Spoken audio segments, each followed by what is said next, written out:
how to project the impression you want to give.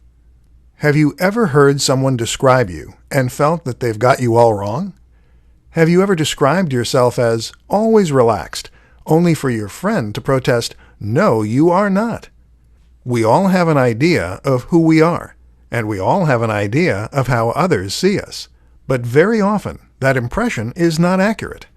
We are simply too close to the situation.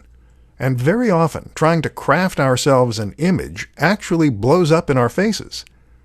This presentation will help you to start projecting the image that you really want to have. Show, don't tell. The first absolutely critical thing to learn is that you must show and not tell.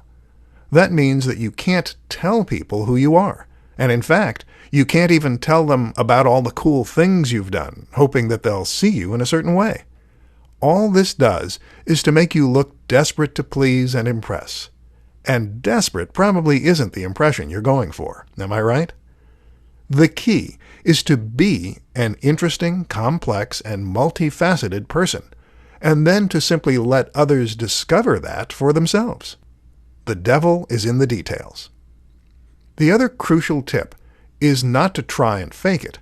We've all been there. We've all tried to project an impression of ourselves as being more aloof, or cooler, or more athletic, or more stylish.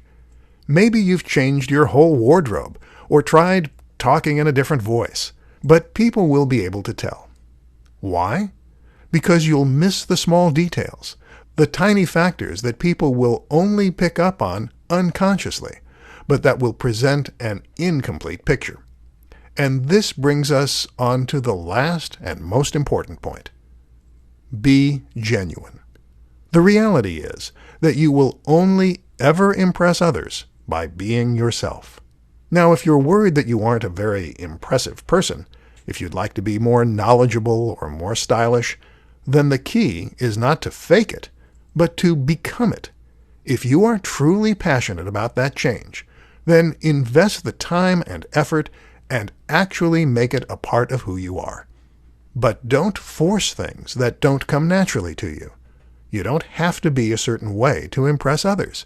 You just have to be good at what you do. You just have to be the best version of you. Focus on that. Develop yourself, and others will start to notice.